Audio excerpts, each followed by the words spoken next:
welcome to another episode of In Retrospec. I am Brandon Forbes, and today I am joined with the lovely Josh Tackett. Hello.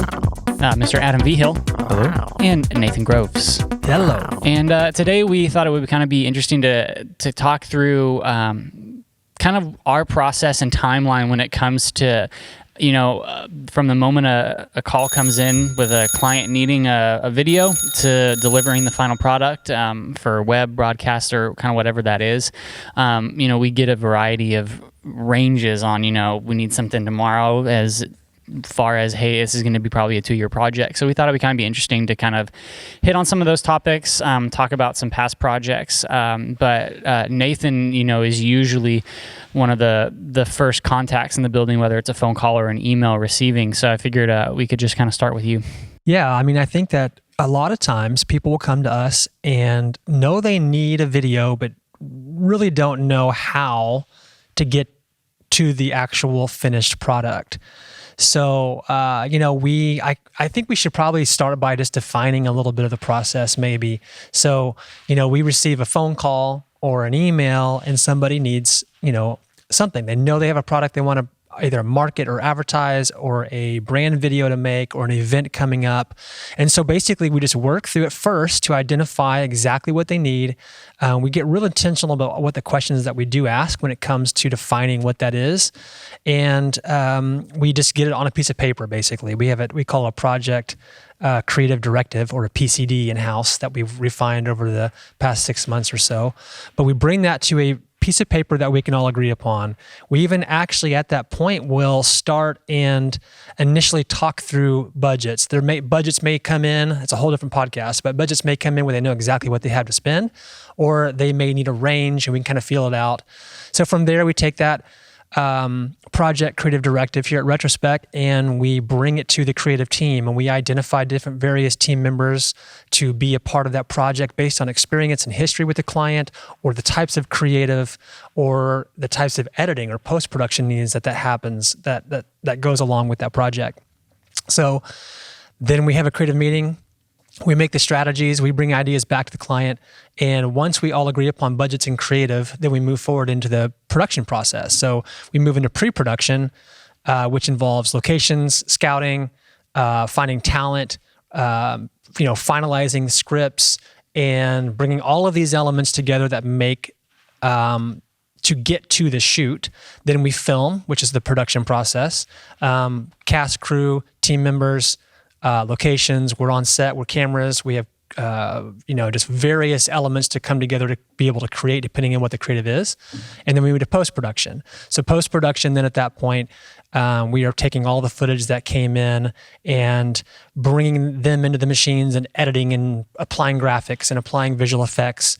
We go through rounds of revisions as needed and to get to the end. So that's kind of a long explanation. And you guys can tell me, how well did I do on that? It's a complex process. It's a complex process. So I want to say that's high level, but I guess it can get even more high level. We just identify the problem. We come up with creative. We go then and execute that and finish it in post-production. So there's a little definition. And one of the things that we were talking about before that we actually started this hitting record on this podcast was, there's a different level of process for each client or creative. So sometimes you can come into a project and we know that it will take, half a day to shoot it and, 1 day to do the edit. And that's a quicker process. There's another times when we know that it'll take filming 2 weeks in advance and takes a good solid week to make an edit come together, and we can kind of define that, and that's a process. And there's other ones where we've literally worked for 6 months plus on long-term projects, entertainment project, episodic television shows. So let's just talk about that a little bit. I think that'll help define those who are listening by using maybe a client perspective of the speed of a process of bringing things to a finished deadline and on a timeline. So let's just start with Brandon. So Brandon, you have worked on various level projects as a producer and editor.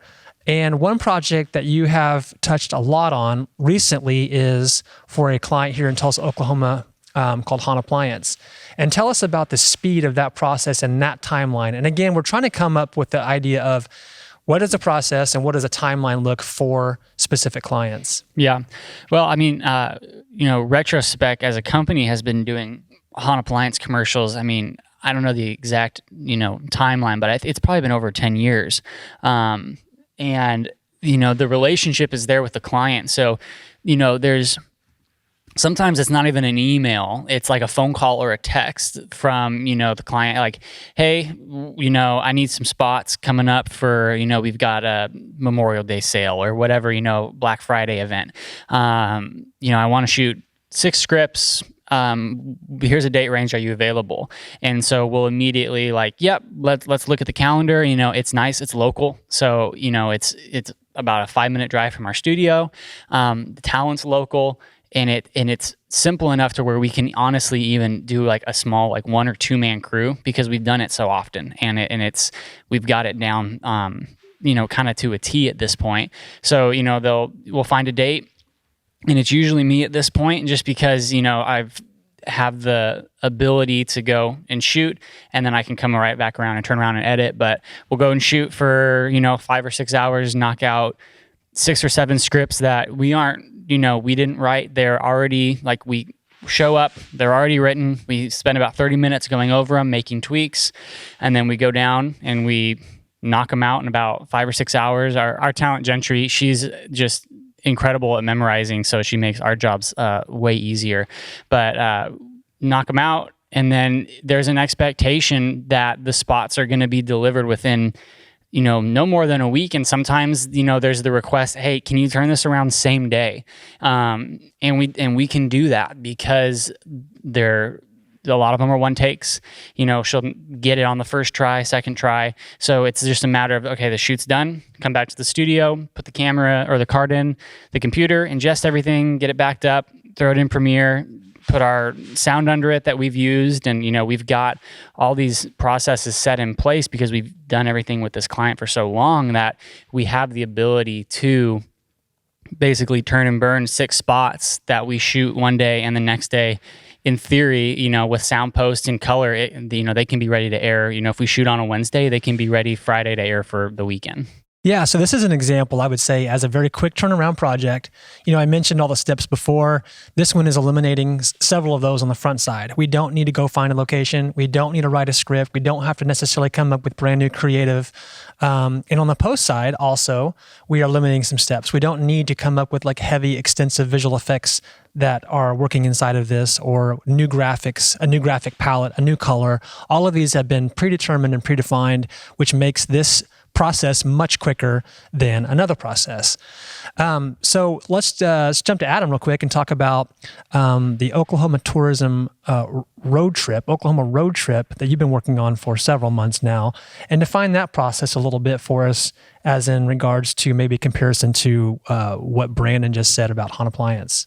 Yeah, so for those of you guys who haven't seen it, for the past about 10 months now, Retrospec has been producing this a web series for the state of Oklahoma, and working with the Department of Tourism and Recreation. And it's called the Oklahoma Road Trip. And the basic premise is that 3 or 4 members of our team go out and they just experience Oklahoma, all of the tourist spots, the state parks, restaurants, places to stay, lodging, and just really go out and experience and celebrate what makes Oklahoma cool. That's kind of the premise of the show. And they're on this road trip that's kind of going a huge circle around the state. And so early on, we were in talks with, Jason was in talks with Matt Pinnell, the lieutenant governor, and they were kind of wanting this show to celebrate Oklahoma. And so there were, I think the first probably 3 months of these talks were in just defining what is this show even going to be? Is it going to be a short form, really quick, series of videos? Is it going to be maybe more long form stuff, or like a documentary? And so over the course of lots of series of conversations between the Department of Tourism, between us, and between the government, it kind of fashioned itself into what we have it now. And so we have about 5 to 10 minute episodes that air every single Wednesday. And so in that, we have a deadline for the proofs and a deadline for the final episodes. And so those are constantly, the production and the post-production are overlapping, and we've developed a system over that course of that 3 months and really 2 months into the show where, the first episode aired and we were still kind of defining the process. And really wasn't until maybe episode 10 or so that we really locked into a formula, not just in what the shows would look like, but how the shows would be produced. We locked into that formula, and it's really just been pretty smooth sailing from there, because we all kind of, from the client perspective, from our perspective in production and in post-production, we're all kind of on the same page and kind of running toward the same goal with the same expectations in mind, which is kind of a huge thing. So for that, it was kind of working that system of trying to figure out which cameras we use for our team on the field, like how long it takes me to edit each of these episodes and then move on to the next episode. And I think in relation to this conversation we're having today about timelines and specifically kind of comparing it to what Brandon was talking about with Han, these aren't necessarily one-off projects where each episode requires its own kind of planning and its own writing, even though there is writing for each episode. But it's a different project in that we developed that early strategy and that concept and that the expectations, and then applied them to each episode after the fact. So a lot of the writing and a lot of the planning happen in the early stages, probably in the first few months before we shoot anything, and then sort of as we're kind of refining it in the first few episodes. And then once we have that formula nailed, we just apply that every single week to every single episode for eternity, however long we want the show to last. But a huge part of that, hopefully forever, because it's really fun to work on and we love doing it. But a huge part of that was, for me personally, I have this wall in my office that has this whiteboard on it. And what really helped, I guess I'm more of like a visual type of organizer. So I have every step of what it takes to create an episode and a check mark next to it of like, okay, here's where I am, here's what I've done, here's what I have yet to do. And then next to each of these steps is a day of the week that step is due by. So it can kind of seem like you're running a marathon when you're producing this 52 episode series that, there's this endless mountain to climb. But I really kind of break it down from a post-production schedule, like, I only need to get to these 3 steps today, and I'm on pace, and I'm doing good. If I can get more than that, then I'm ahead of schedule.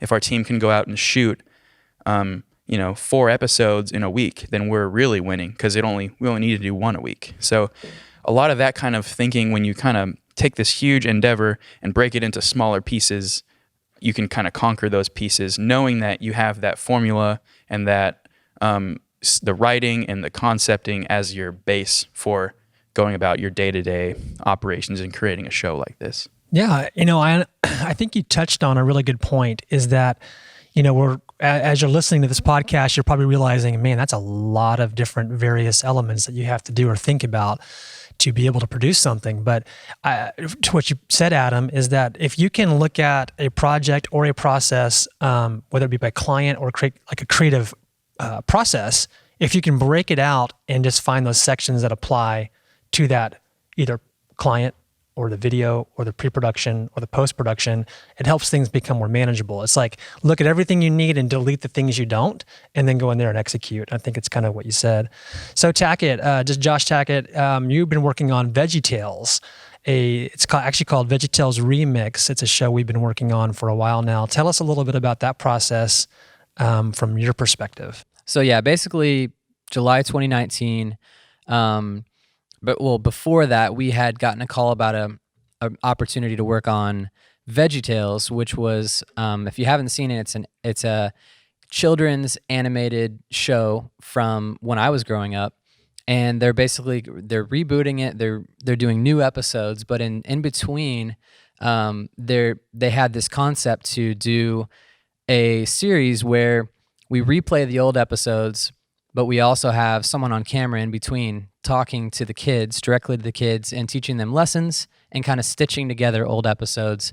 And also, in the middle of all that, showing a music video of an old silly song and kind of remixing it. And so that's why it's called Veggietales Remix. So the concept is super fun, and obviously it's like one of the coolest things we worked on. So basically it was, when we started, we had no process. It was, everything was, we knew we had our shooting process down, but everything was sort of new, and we had to build essentially this process for the post-production of, making this show happen. So we had to create the logo, we had to create, build all the sets, design everything, every step was starting from scratch because it was brand new. But the crazy thing is, like, creating the first episode maybe took a month or 2 months, whereas creating, episode 9, which I just finished, maybe took 3 weeks. And I'm just, I'm kind of making up numbers, but the point is that at the very beginning is most of the work. You're creating brand new assets, you're coming up with new ideas, you're designing things. And then closer to the end, you've already created this process, you've created all the assets, and you're sort of putting things together and, assembling. So really it's on a project of this scope, which is about 27-minute episodes. It takes a lot of work up front to come up with the process and create everything. And then in the back, if you've created a really good process and it's become really efficient, you'll actually see each episode takes less and less time to create. And that's kind of, that applies with anything, just like we were talking about with Han earlier. The fact that we already have the graphics made means that, imagine if we got a Han spot and we had to create brand new graphics, it would take a lot longer because graphics are very time consuming, design and all that stuff. So, and that's just one aspect of it. If we had to go location scout, that would take more time. So it kind of goes into everything, but yeah, basically the process, for me on my end, I'm kind of supervising all of the editing and making sure each episode gets edited, graphics done, animation, everything. And I'm working with other team members, Maddie and Chris, who are doing different parts of the visual effects and the animation and the editing, as well as Frank's, who did a lot of the editing of the music videos. And so it's this large team process. There's a lot of people that, and not to mention how many people had to make it happen to make the shoots happen, which was, 50 people or something. It's probably one of our biggest shoots we've ever done. But basically at the beginning, like I said, we started from a blank page. And now it's like, instead of starting from a blank page, you've got, almost like when you see a sentence and it has a line and you just fill in that one word. That's kind of where we're at this point. We've got 80% of the sentence written out. We're filling in a few words. So at this point, we're on episode 9, episode 10. So it's getting sad. We're almost done. It's coming to a close, but the process, and that's what me and Maddie were just talking about a day or so ago. We were like, man, we could create 10 more episodes because we've got this thing down and we don't want it to end because we've really got it all dialed in. And it's all about that process that you create. I think what we can learn from all of this is that there's an element of creativity in everything. Whereas Veggietales may feel like it's the most creative because it was something that's all original. And like you said, kind of blank papers. There were writers and producers and directors and lots of meetings and calls. But there's a lot of creativity that has gone into something like Han Appliance, and it's a different type of creative approach to that, and a different efficiency level, like a process level. One thing I can probably say too is that there's creativity in all of those different things that we just mentioned as examples, but there's also efficiency, and that comes from this in-house team. So everything that was mentioned today was all done from Retrospec's perspective and being able to collaborate. We've talked about this in other podcasts, but being able to collaborate and walk across the hall and mesh and be able to make things happen inside of our walls. Another thing to think about too is like the key to, I think when we're talking about efficiency and getting things done quickly, is having things that are pre-built, as many things as possible that are pre-built. So even when like things that you probably don't even think about, but every time we start a project, we already have a project template on our server.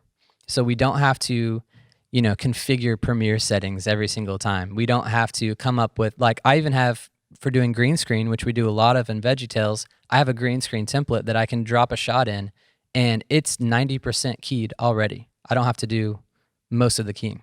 I just kind of tweak the parameters. So as many of those type of things that you can put into your process, it's just going to be, it's work that you don't have to start from scratch. You don't have to always start from zero each time. And that's how we are able to be more efficient. It's stuff that you don't want to have to do every single time, and it saves your brain like room to be creative too. Yeah. Like with what you're saying with pre-built stuff, like the tourism show is like that. We have the same graphics package and the same intro and the same kind of like templated items and like map animations that I don't have to create those every single episode because Tackett and Maddie created those like day one, and I just kind of tweak the parameters like Tackett was saying. And it kind of saves me a step. It kind of gives my brain a rest that I can focus on like the stuff that has to make each episode unique and special in its own way, because it has the base structure of like the templated things that we've done beforehand to kind of save us time, but also to save us like the creative energy to put those other places, like with Veggietales and the server and things like that we've organized beforehand so that we don't have to do them fresh every single time. And it's like that, like those steps were taken all the way down like to Han, where it's you know, a local client that we've been doing stuff with for so long, but I would not be able to shoot and edit and turn spots in a single day if it wasn't for the fact that I can just go on the server. There's a project already made. The After Effects file is already labeled correctly. I open it up and I can easily manipulate the graphics that have already been made to change the text to whatever's going on. And it's because those things were set in place, those processes that help us hit the timelines, whether it's turn around in a day, turn around in every other week, or turn around in, you know, almost a year. So yeah, you know, it's automation, right? So we spend a lot of hours in this building trying to understand our processes and redefine them and go through, which seems like a very, you know, not fun process.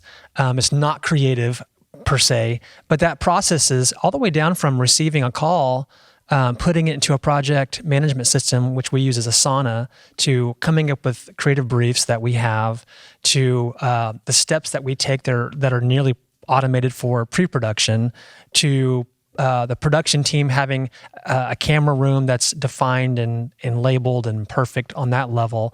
So we have, you know, processes can help birth creativity. Same thing that we mentioned in a different podcast, where like an environment change can also force creativity. I think it sounds, again, it's not the most sexy thing when it comes to film production, but it is extremely important for us to be able to do our jobs and move quickly and efficiently as we go forward. Yeah, that's awesome. I like that. The processes breed creativity.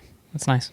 And so, yeah, again, just to kind of summarize, I think that really we have to be, and we try to be as intentional and effective as we possibly can when it comes to looking at a project. So we take it from all of our experiences that we have from different angles inside of the building, coming from pre-production to production to post. We look at what is trying to be accomplished. We ask the questions that we need to be asked to get to the point and kind of reduce some of the side effects or the things that may not be quite as important. We ask ourselves all the time is like, what, if somebody watches this, what is the main takeaway? What are they going to walk away with? And that starts the creative process. And from there, we just move it down this pipeline, a production pipeline. So depending on where things change, like if you had a change and we're in the latter half of that, that's where the timeline. And we look at it from a perspective, like a producer's perspective, and say, okay, you need a change, but we're in this late half here. What is it going to take? Where up the pipeline are we going to have to back up to be able to make that change? So you want to change on a text and a voiceover or you didn't like the music, say in post-production. It's like the dominoes of everything that happened after that decision was made. Right. So it's like if you go back and say, okay, let's change this, especially in post-production and editing, because you literally, almost physically, it's on your computer screen, but there's kind of a physical set of dominoes. Like if you take this line out and you have to shuffle the music, well, now it messes with the timing of the edit maybe. And so then we have to mess with the music because the music was timed to the voices and the voices were timed to the graphics. And so it definitely is, having systems are important, so that you can't backtrack, because the system itself kind of pushes you forward and kind of is like the vehicle for the project to finish. Yeah, it's almost like a beautiful orchestra of moving pieces to do film production. It really is. There's so many little elements, and we talk about that here. But I really, honestly, at the very end of the day, we come up with creative. We work through the elements to create it. We produce it, and then we finish it. That's awesome. Well, I hope you guys kind of, got a little insight onto what we do with our processes and our timelines and how we hit deadlines, and if it's something that they need the next day or something where it's going to take a year. But yeah, we'll put some links below too for some of the content that we kind of talked about if you guys want to take a look. But we appreciate you listening, and we'll see you next time. Yeah, and don't forget to like and subscribe. Oh yeah, like and subscribe. Ring that bell. Ring that bell. Give us I don't even understand a follow. The subscribe that button on YouTube is a bell. Oh, So they say. So Gotcha. if Ring you that click the bell, Oh. it goes like this. It shakes. Gotcha. I went to like Fresh Prince of Bel-Air and Yeah. Will Smith days. You've got mail. It shows my age. It's YouTube lingo. It's the YouTubes. We still got to work on these endings.